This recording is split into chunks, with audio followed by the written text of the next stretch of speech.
ద్వంద్వ పౌరసత్వం. ఇప్పుడు ఖలిస్తానీ తీవ్రవాది పన్నూన్ గాడికి 2 దేశాల పౌరసత్వం ఉంది. అందుకనే అమెరికా నాకు సంబంధం లేదంటే కెనడా నాకు సంబంధం లేదు. అడిగి 2 దేశాల పాస్పోర్ట్ ఉంది. కాబట్టి వాడు మాకు సంబంధం లేదు, మాకు సంబంధం లేదని ఇద్దరు తోసుకుంటుంటే తలనొప్పి అవుతుంది. అట్లాంటి తప్పుడు మార్గంలో కాకుండా విదేశాల్లో ఉన్న భారతీయులకి కూడా ద్వంద్వ పౌరసత్వం ఇచ్చేటువంటి అంశం ఆ మధ్యన చర్చకొచ్చింది. నరేంద్ర మోడీ చేయబోతున్నారన్న ప్రచారం జరిగింది. కానీ ఏమైందో తెలియదు, ఆగిపోయింది అన్నటువంటి ప్రచారం జరిగింది. ఇప్పుడు దాని మీదన కేంద్ర విదేశాంగ మంత్రి జయశంకర్ స్పందించారు. అది పరిశీలనలో ఉంది, పరిష్కారం అయ్యేటువంటి దిశగా సాగుతోందని చెప్పుకొచ్చారు.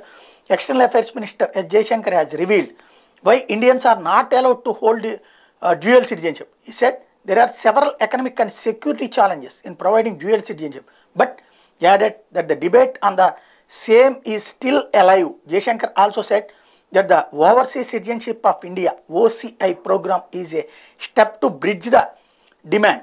While many countries like the United States, Canada, Israel and even Pakistan offers dual citizenship, the Indian constitution does not allow it. ఇది భారత రాజ్యాంగం ప్రకారం ఇక్కడ ద్వంద్వ పౌరసత్వాన్ని నిషేధించున్నాం. ఆ కారణంగానే ఆగింది. దాన్ని మార్చాలంటే రాజ్యాంగ సవరణ చేయాల్సి ఉంటుంది. సాధారణంగా పౌరుడు అయినప్పుడు అతనికి ఓటేసేటువంటి హక్కే కాదు, ఖచ్చితంగా ఎన్నికల్లో పోటీ చేసే హక్కు కూడా ఉంటుంది. ఇప్పుడు ఆ డ్యూయల్ సిటిజన్షిప్ ఇస్తే అమెరికాలో వెళ్ళి సెటిల్ అయిపోయి, అంటే ఇక్కడి నుంచి అమెరికాకో కెనడాకో వేరే దేశానికి వెళ్ళి సెటిల్ అయిపోయి అక్కడ బ్రతికేస్తున్నటువంటి వాళ్ళు అక్కడ తర్వాత వాళ్ళ బిడ్డలు పుట్టుంటారు. వాళ్ళ బిడ్డలు అక్కడ సిటిజన్స్ అవుతారు. వాళ్ళకి ఎక్కడ పౌరసత్వం ఇస్తే కనుక వాళ్ళు రేపొద్దున ఇక్కడికి వచ్చి ఎన్నికల్లో పోటీ చేయొచ్చు. అప్పుడు ఈ దేశం మీద ప్రేమ ఉంటుందా వాళ్ళకి? అది ఇక్కడ అసలైనటువంటి అంశం. అందుకనే అది కాస్త పక్కకు వెళ్ళింది. అయితే వేరే రూట్లో ఆలోచిస్తున్నామని చెప్తున్నారు.